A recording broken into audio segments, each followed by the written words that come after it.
Мои дорогие друзья, я приветствую вас, гости моего канала, и вас, мои любимые подписчики. С вами я, бабушка Сонбо.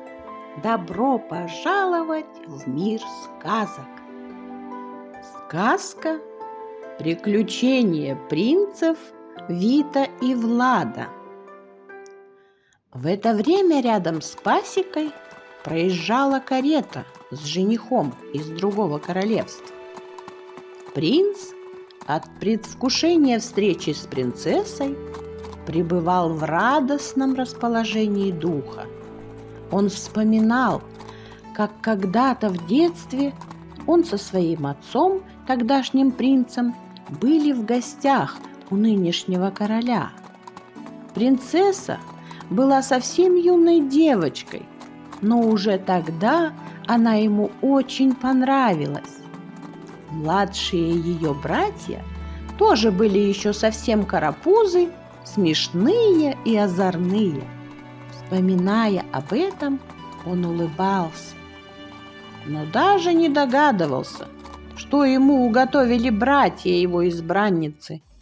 Они только что со скоростью звука промчались мимо него. Часть пчел полетели дальше за Витом и Владом, а другая залетела прямо к принцу-жениху. Карета ходила ходуном. Из нее доносились звуки. «Ай! Ой! Ай-ай!» Как только принц не отбивался от пчел, ему тоже досталось от них. Наконец карета жениха заехала во двор замка. Сам король встречал принца. Он распорядился проводить гостя в приготовленные для него покои. Его Величество обратил внимание на то, что все лицо принца было в красных пятнах. Но он не стал его ни о чем спрашивать, пожелал ему приятного отдыха и удалился по своим делам. Дворецкий проводил принца в его покои. Наутро тот проснулся неописуемым. Лицо опухло, вместо глаз были только маленькие щелочки. Нос разнесло, как картошку, а вместо губ были две огромные губежки. Они были похожи на две сосиски. Принц посмотрел на себя в зеркало и сказал: «Пойду к королю и попрошу отложить встречу с принцессой». Этим же утром пасечник, у которого было много морщин, немного помолодевший и поправившийся в лице, пришел к королю с жалобой на то, что кто-то разорил его улей. В этот момент в тронный зал вошел жених неописуемой красоты. У короля даже челюсть отвисла. Жених сказал: «Ваше Величество, я не могу в таком виде появиться перед принцессой». И надо же было такому произойти. Именно в этот момент в зал вошла королева с дочкой.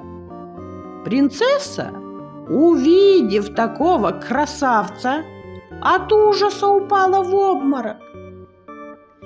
«Ваше Величество, горожане видели, как двое мальчишек вчера забежали в замок.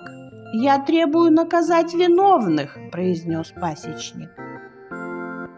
«Но кто же это мог сделать?» – спросил король. В его голове промелькнула мысль, и он посмотрел на свою жену. Королева взглянула на своего мужа таким же жалким, беспомощным взглядом, что отец все понял. Он приказал позвать принцев. Когда в тронный зал вошли Вит и Влад, сразу стало понятно, чьих это рук дело. У одного увеличились уши в 2 раза, и он стал похож на обезьянку с большими ушами, а у другого раздулись щеки, словно он хомяк и заложил свои запасы. Так как принц сильно пострадал, дабы хоть как-то загладить вину перед ним, король уговорил его пожить в замке столько, сколько захочет. Через несколько дней лицо у принца стало прежним. Не сказать, что он был красавцем, но и не был безобразным. Принцесса была в своих покоях. В надежде на то, что больше никогда она не увидит принца с такой экзотической внешностью, она несколько дней не выходила из своих покоев. Надеялась на то, что этот красавец вовсе уехал восвояси. И даже не подозревала, что очень скоро судьба сведет их вместе. Этой судьбой будут никто иной, как ее родные братья. Король устроил званый ужин и прислал всем приглашения.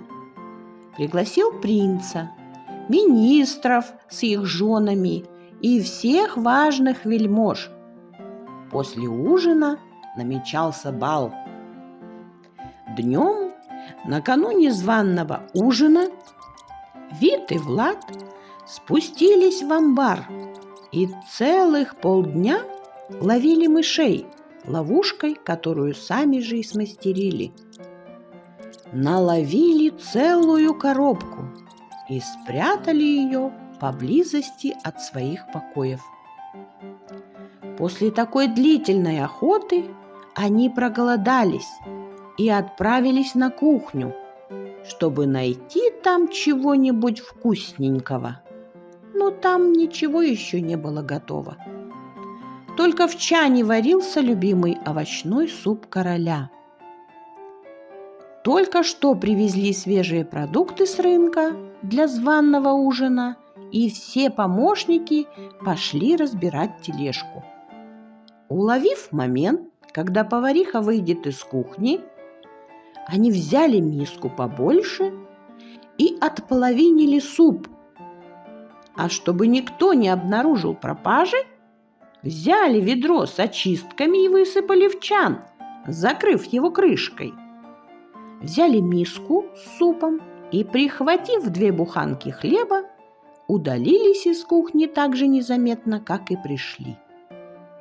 После того, как они улизнули, ровно через минуту вошла повариха и ее помощники. В руках у них были разные продукты: мясо, куры, рыба, овощи и много чего еще для ужина. Никто ничего и не заметил, а в чане спокойно варился овощной супчик. Наступил вечер, и начался ужин. Все гости расселись за столы, и им стали разносить и разливать по тарелкам любимый королевский суп. Король и все гости ели его и нахваливали. Никто и не догадывался, из чего он был сварен. Об этом знали лишь 2 человека, и именно они даже не прикоснулись к нему. Они лишь переглядывались друг с другом, подмигивали один одному и хохотали. После ужина все оживились в предвкушении чего-то прекрасного. Заиграла музыка, и все кавалеры пригласили дам на танец. Все по парам стали кружиться в танце. Но для братьев такие танцы показались скучноватыми. Они достали коробку с мышами и стали ждать подходящего случая. Одна мелодия закончилась. В перерыве между танцами проказники, проходя мимо каждого мужчины, незаметно клали по одной мышке складки на их одежде, а мыши тем временем заползали под одежду куда хотели. Заиграл вальс. Вальс тут же перестал быть медленным. Все мужчины как-то резко стали выплясывать ритмичные кренделя, изгибаться и извиваться. Все потому, что мыши гуляли по их телу. Так случилось, что на вальс принцессу пригласил тот самый принц экзотической внешности. Но она его даже не узнала и кружилась с ним в вальсе. Когда мышь заползла принцу в нижнюю часть тела, он вдруг стал подпрыгивать, скакать, как козлик, и ойкать. Хватался за все места, куда добиралась эта маленькая дрянь. И тут, когда мышь перебралась в заднюю часть, он крикнул своей партнерше: «Лови ее! Она там!» и оттянул штаны, чтобы принцесса вытащила мышь. Но она подумала, что так надо танцевать, и со всего маху сунула свои руки ему прямо под одежду. Ее руки дотронулись до тела, и она обомлела. Она разинула рот от неожиданности и замерла на месте, а ее щеки окрасились тут же в красный цвет. У принцессы покраснело лицо от стыда. Все вдруг подумали, что это такой танец, и сделали то же самое. Но не все мужчины стояли лицом к женщинам, кто-то стоял спиной. И все дамы, не сговариваясь, сделали тот же жест. От такой выходки у кавалеров глаза округлились и стали в 2 раза шире. Тут у одного из мужчин на одежде появилась мышь и поползла наверх по его телу. Молодая дама увидела ее и, испугавшись, с визгом в одно мгновение запрыгнула на руки к стоящему около нее мужчине. Это был главный министр. Он едва успел ее подхватить, как получил звонкую пощечину от своей жены, которая давно подозревала его в измене и жутко ревновала. От этой оплеухи у него слетел парик с головы, и на его лысине торчали несколько волосинок. После такого министр был сильно опечален. Кто-то начал визжать, где-то раздавались оплеухи, и началась потасовка между парами. Принц с принцессой стояли вместе и молча смотрели друг на друга. У обоих были лица красные-красные, а 2 брата смеялись и катались по полу от смеха. Продолжение следует. Мои дорогие, если хотя бы один из вас улыбнулся сегодня, значит, я не зря это делаю. Подписывайтесь на мой канал, ставьте лайки, чтобы мы не потерялись с вами. Напишите комментарий, а я с удовольствием отвечу на него. Ну а пока я с вами прощаюсь. До следующей встречи, мои дорогие!